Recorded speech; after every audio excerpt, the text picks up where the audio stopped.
if we are going to get equality, if we are going to get adequate wages, we are going to have to struggle for it.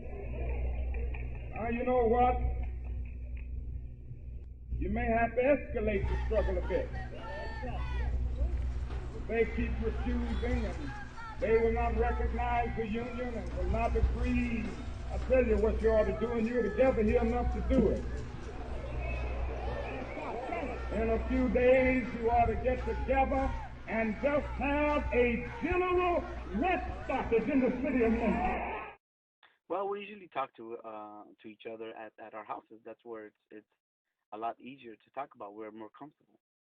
Sometimes my coworkers weren't comfortable about it, but eventually they got used to it because at work we're working 8 hours a day and we only have our 10 minutes or half an hour to talk about it, and sometimes even the company is talking to us about it. They'd have what are called captive audience meetings for hours at a time about how the unions are awful, how they only like going on strikes and they're violent, blah blah blah, and we go home and if workers or if we can't reach out to the workers, then it's a lot harder to tell them about what the process is. But eventually, they understand, and we start telling them a lot more comfortably at their houses, or we can have meetings at the union hall, or we can meet in other locations, so we can talk about it outside of the company, because that's usually the hardest thing. And usually the company obviously has a different message of what they should be doing, and they pretty much try to control what the workers do. I think where a lot of workers get their motivation is from each other.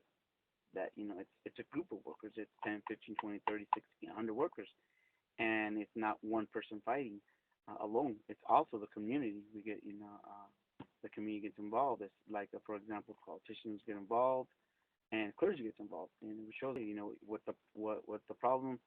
The workers' problems is our problem. Hi, my name is Steve Holtz, and I work with CLU, and I'm also a student at Fuller Theological Seminary.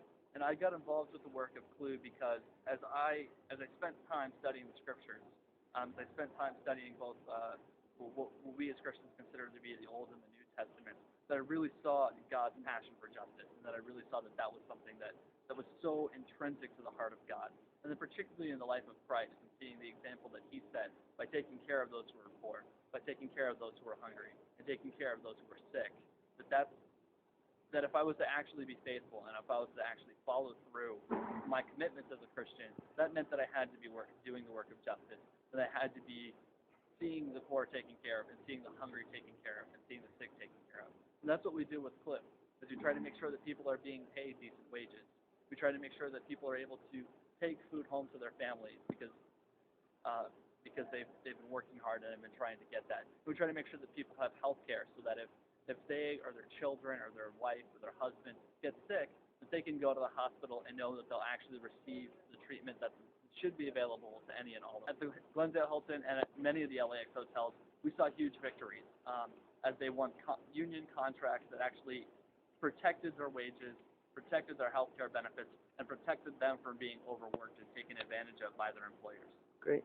Finally won a contract, and they have respect at work. They have obviously within about a 6-month period when we started, a good example were the housekeepers. They were making around $7 an hour, and quickly the company started paying them a lot more to see if they could convince them not to join the union. But at the end of the day, nothing was guaranteed on paper, so they understood that. So they kept on fighting, saying, yeah, we got these raises that we deserve, but first of all, we want it in writing, and second of all, we want more, because cost of living in Santa Monica and areas in the West LA is very expensive. So eventually the company, the hotel agreed to a car check, and they won the union. Now they have, great benefits. I believe they have free health insurance, which, we were paying at that time. I didn't even get it because it was just too expensive. And in certain departments, they have a lot more respect than they used to have.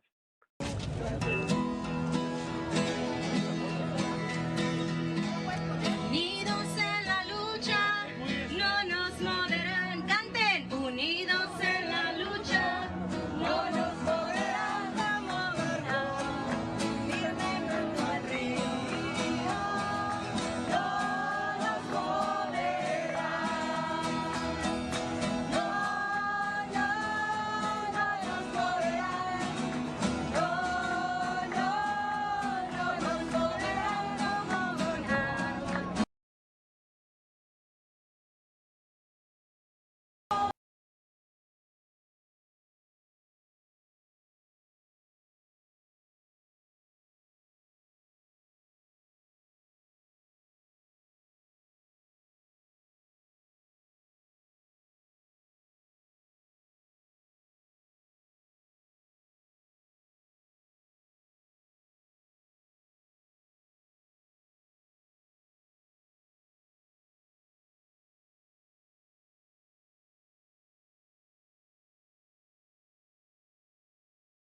form a union, and we